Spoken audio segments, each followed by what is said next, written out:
welcome back to my channel. So this is Agnes and this is Morning Inspiration. Medyo matagal tayo na sa ere, but anyway, I'm just being so busy doing something for myself and doing something that I believe it really helps me to do something or to start again. So excited ako, but later i-share ko sa inyo kung ano yung napagkakaabalahan for a time. But this morning, I will be sharing this, diba sabi ko nga as what I've promised, I'm having this series about overcoming crisis, and I was able to share to you our series 2. So this time we will be talking about our series 3, overcoming crisis, and that is opportunity. So I am so excited to share this to all of you because I know this would help you to really go for life, and something like parang a helpful shot for us, all of us, to learn that wow, it's not yet too late, we can still start again. So opportunities, yun yung pag-uusapan natin. So sit back and relax. Just want to encourage and inspire everybody. Thank you so much for listening and for really taking time to watch this video. So once again, welcome back. So it is a great opportunity to be here once again to share to you some learning, some knowledge, and this is my way of really helping people, reaching out people, and it's really an honor for me to share to you today. So I'm just here to inspire and encourage and remind all of us that life is great. Yes, life is really great. If you're gonna ask me what is your life today, wala akong ibang masasabi, but life is so great. Life is so wonderful. I have a life na masabi ko na life is a contentment, parang ganyan. I am so contented with what I have. Yun. So I know that we have so much challenges in life, but that is just life. A life's way for us to enjoy life. Now, let's enjoy life in spite of obstacles and problems and crisis. So let's make crisis our opportunity to be better. So today, once again, we will talk about overcoming crisis 3, part 3, and that is opportunity. Hey, I am not here to settle your life. I am here to unsettle your life. Share na ito sa akin eh. So, yun siya. Like, it's like parang if your bags are packed, parang if your life is so comfortable na, well, I am here now to unpack your life, to unpack your bags. You know what? Because life has great things ahead of us, and I want you to know that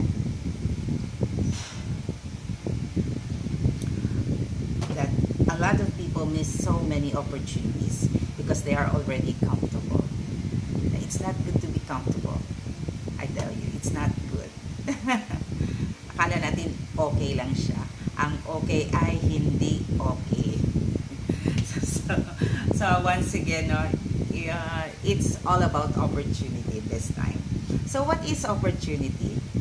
Opportunity means making the most of what you have. Anyway, you know what? In Chinese, crisis means danger and opportunity. Yes, problems are dangerous, but it is a life's way for us to experience opportunities in life. Before I go on, I just want to share testimony from a person, and actually nagpaalam na ako sa kanya. And because you know what, for me he's the person na pwede kong nakitaan na how he really face his life, that despite the situation na naharap niya, hindi siya nag-stop, but indeed he pursue life, he pursue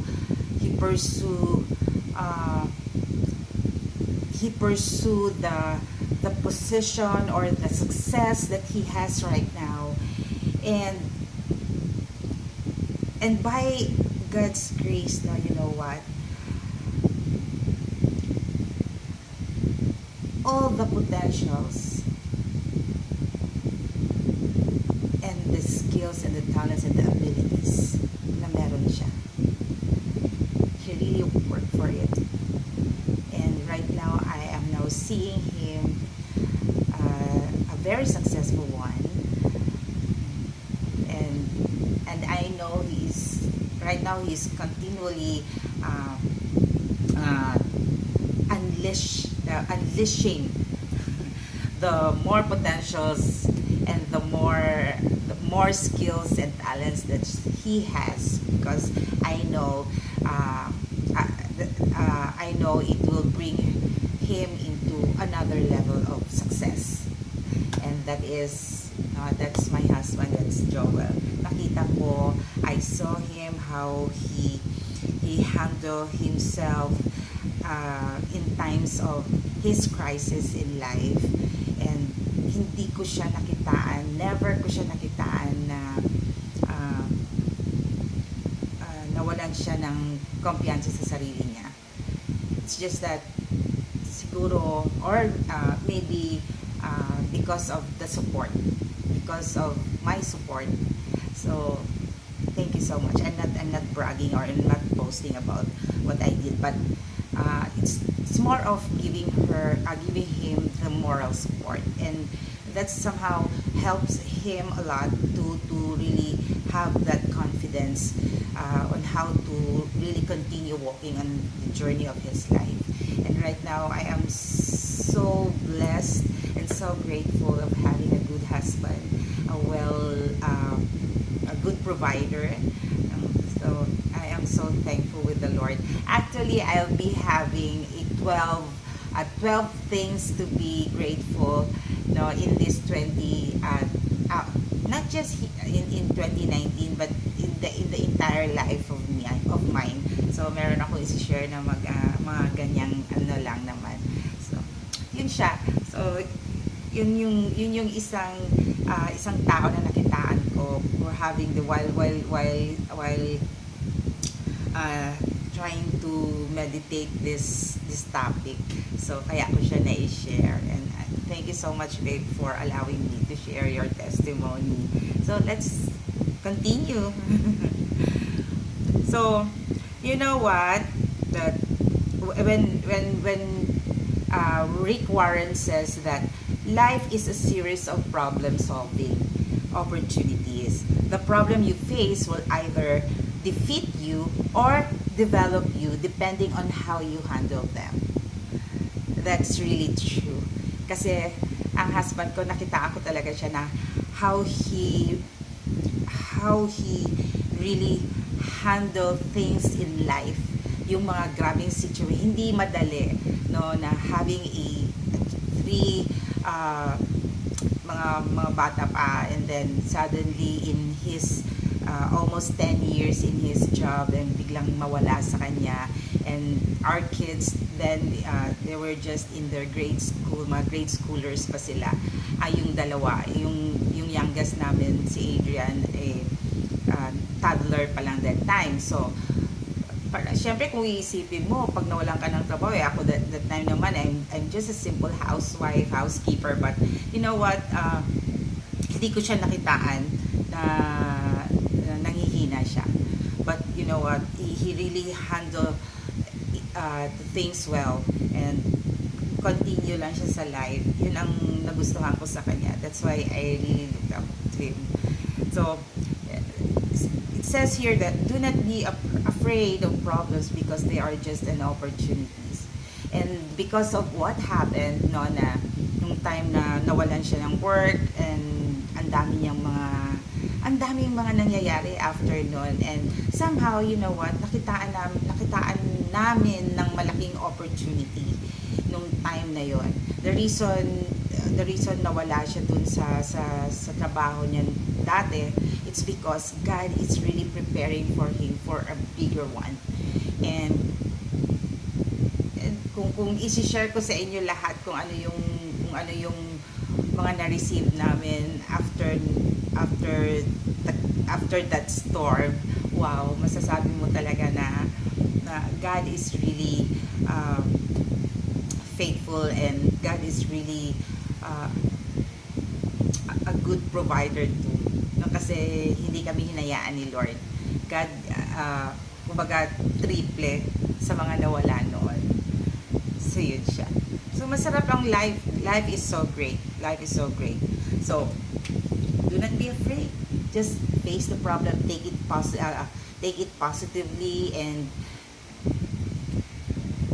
you will never know.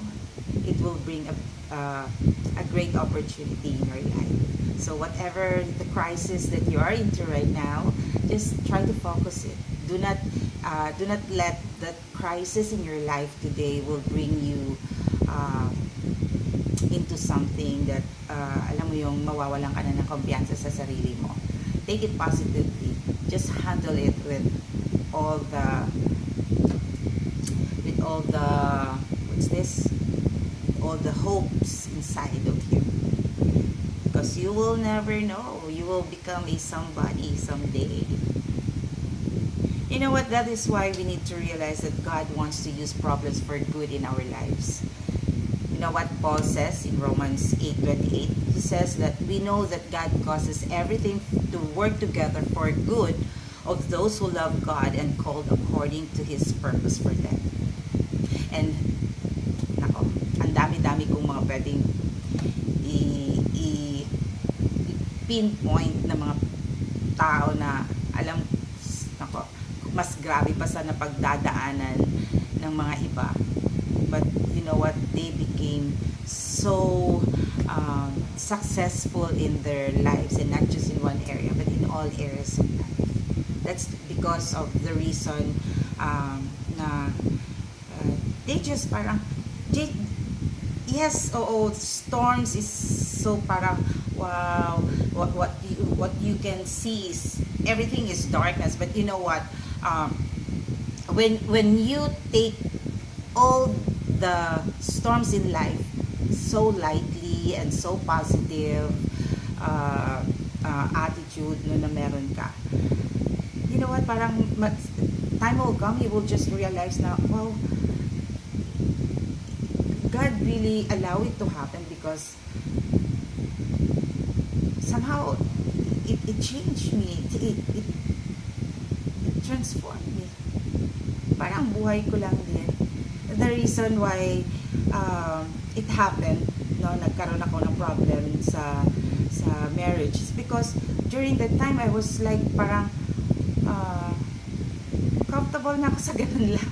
I'm just so happy seeing my husband every day of my life, and taking care of our children, taking care of our household. But yet it's not enough for God, because yes, he has a job, I have children to take care, I have a husband that I love so much, but para kay Lord hindi enough. Why? Because He's not in the center of everything that meron kami.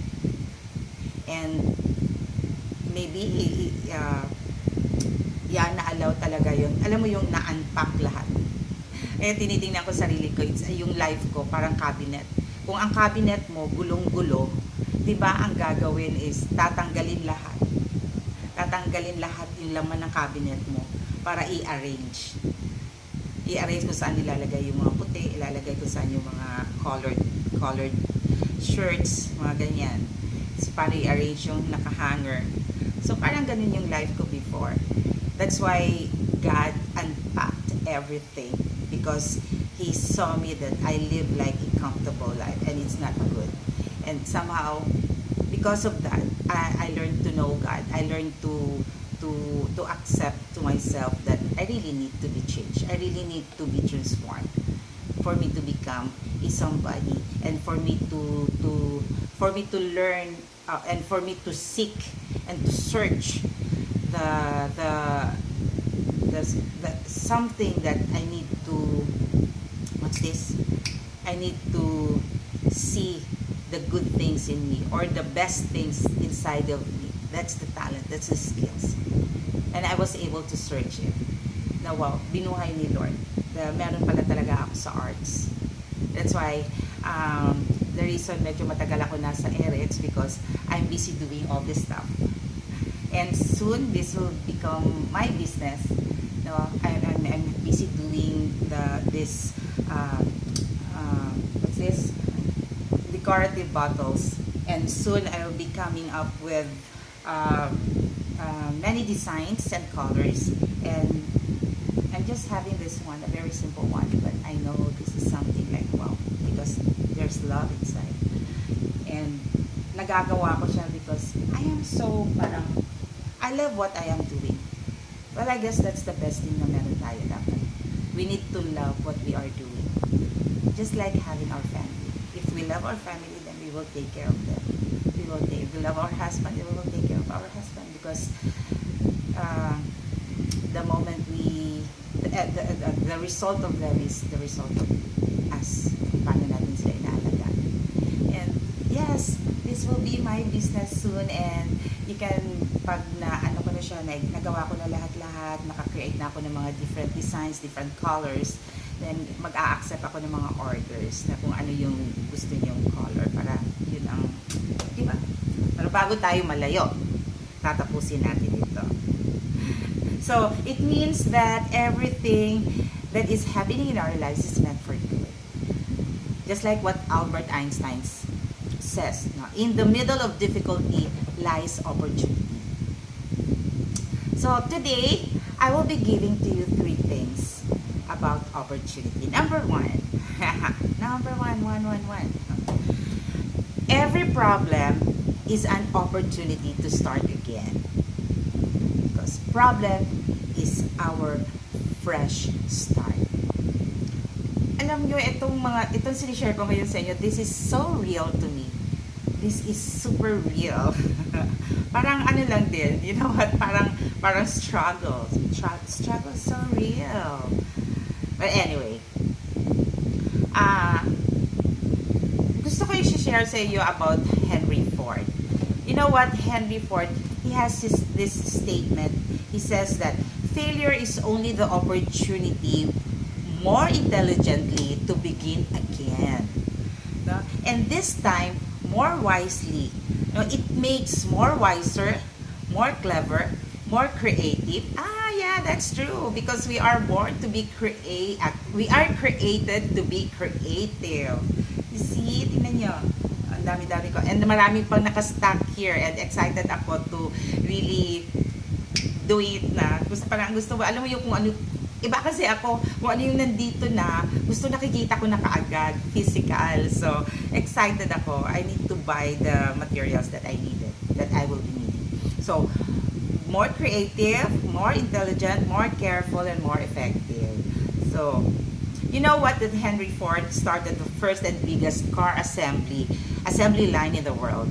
He created a lot of models before he became very successful. He would always ask this to himself. And I want you to ask this to yourself, because I did this. I asked myself, you know what? This is a question.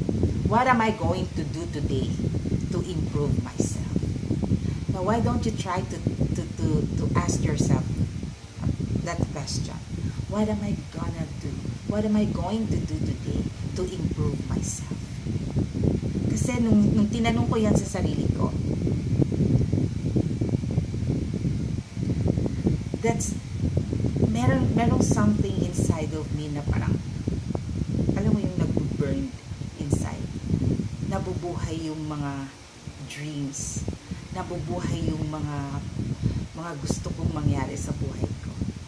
And I just started doing things in life. Na-unleash yung isang bagay na meron pala akong ganito. That I can create something na alam ko this would really help, no, sa sarili ko. So, it's not yet too late. It's not yet too late. I believe Henry Ford happens to experience so many crises in life, but he never stopped. Because, alam mo, marami ding tumatakbo sa isip niya. Alam niyo today, the net worth of Henry Ford is more than $250 billion. He's so successful. So that's why reasons of problem is our opportunity to start again. That's it. And number 2, every problem is a window of opportunity. What does that mean? It means don't run away from problems. Face the problem. Look for a solution and learn from it. Don't shut down your vision or dreams. If you see an opportunity, do something. Oh, wait, parang ako lang talaga ito. We don't need to run away with our problems, but we need to face our problems and look for a solution into every problems. And somehow in every problems we need to learn. We need to learn from it. And start doing something for your life, for our life, for my life. I'm doing something for my life because I don't want to be the same person that I am before. Ayoko na siya balikan. Tinapon ko na yun, pinatay ko na yung Agnes na yun. I want to see the best version of me because I want to see the opportunity. I want to do something na hindi kasi ang Agnes before parang he's just so comfortable in life na merong routine life, and si Agnes na yun, he's getting tired of having that kind of life. That's why si Agnes, he faced her problem so positively. He never run from it, but he looked for that solution, and she's doing something to make her better, and to make her or for her to become a someone. Alam niyang meron siyang isang bagay na hindi niya na-discover na kailangan niyang i-discover. Yun ako. So anyway, so do not make reasons or excuses. Do something. Do something for your life. You know what? Your life is not a waste. My life is not a waste. We just have to unleash every potentials, skills, talents, because that's a gift from God. Know yourself. Know your identity. If you are truly in Christ, you will know your identity. God created you for nothing. God did not created you for nothing. God created you to do something because God wants to make you someone, somebody. God will bring you into another level of life. Jeremiah 29:11. Babalik-balikan dito. Because this verse, this gave me a life. Because the verse says, "For I know my plans for you," says the Lord. And my plans for you is to prosper you, not to harm you, but to give you hope and a good future. And you know what? In my age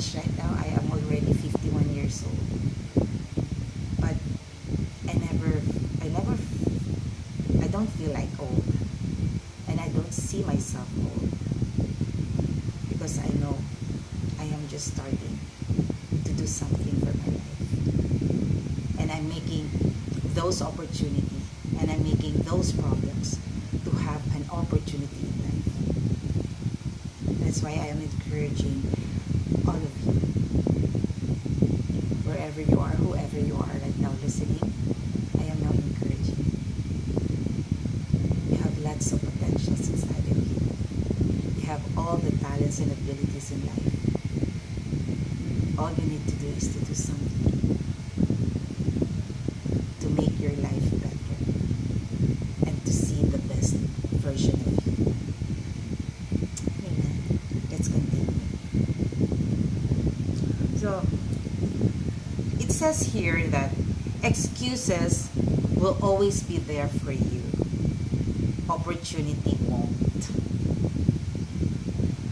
And number 3, in every problem, limitless opportunity awaits. Lincoln Patz says, like mighty winds, opportunities abound to those who decides to see them. They exist in limitless amounts and are waiting to be applied. Let's be open-minded. Open-minded. Today we live in a world of unlimited opportunities. Everything is provided. Milton Berle says, if opportunity doesn't knock, build a door. O nga naman. Robin Sharma, he also says that opportunity is everywhere. The key is to develop the vision to see it. That's right. Develop your vision, not eyes. Eyes is a matter of sight. Vision is a matter of heart. Vision is a matter of what lies ahead. So, why am I telling you this? It's for you to understand that there are a lot of possibilities to change your life. It's for you, no? It's for you to understand that there are a lot of possibilities to change your life. For you to make an impact wherever you are, whether you are in the marketplace, whether you are in your family, in your business, your work, in your community, city, or even to the nations. Live not just a mark. Again, live not just a mark, but a legacy. I have a testimony to share to you about leaving a mark and a legacy. I really thank God for really allowing me to take care of my father for 1 year. And before that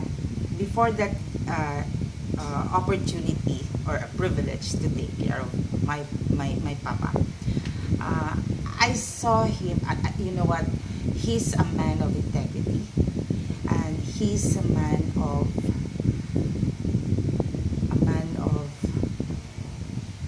alam mo yung a person that I really looked up to. He really leaves a mark sa life ko. I saw him counseling people, not just single one, but a married couple, even those who are about to separate. I saw him, how he really ministered, how he counseled them. And I saw this couple until now, when they are already old, but they are still together. And because of that mark, and because of that, I took it as a legacy. My papa, my father, he doesn't just leave a mark in my life, but he made it as a legacy. That's why during the time when I take care of my father for 1 year, I was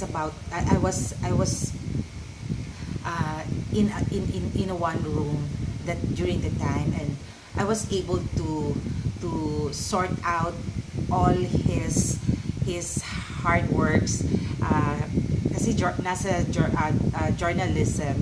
journalist ang papa ko, and he loves to write, mga ganyan. And I saw all his works, and I was able to read all those, and somehow nagkaroon ng malaking desire sa heart ko. That's why I tell God, sabi ko, Lord, I really want to continue the legacy of my father. If there is potential in me, and if I have that ability, help me, Lord.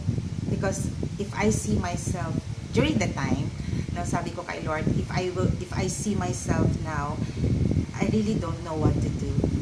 I don't even how to do this kind of stuff, but I know you will do something for me.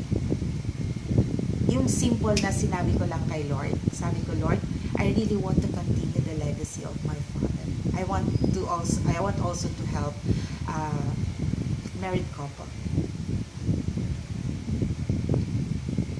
My father did not just make he just not leave a mark, but he lived a legacy. And right now, I'm not boasting. I'm not really parang nagrab ko ang sarili ko, inaangat kong bangko, sariling bangko. But somehow, slowly nakikitaan ko ng sarili ko ngayon.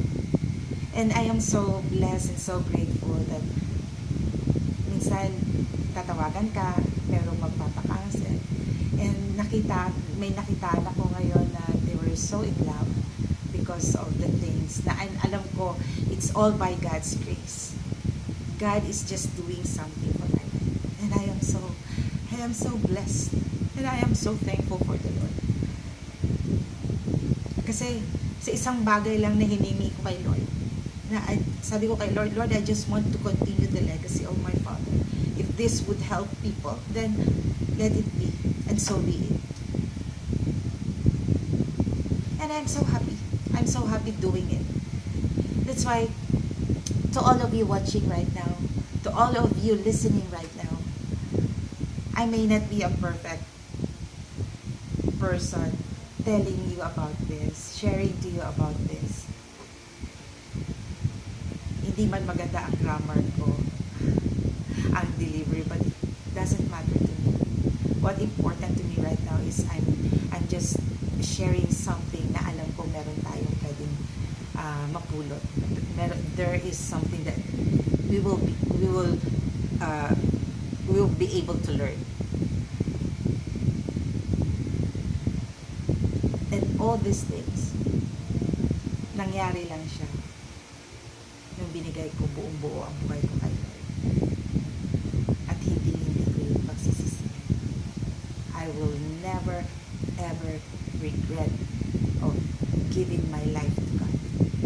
Because right now, I truly can say to all of you that life is so wonderful, life is so great, life is so awesome. If God is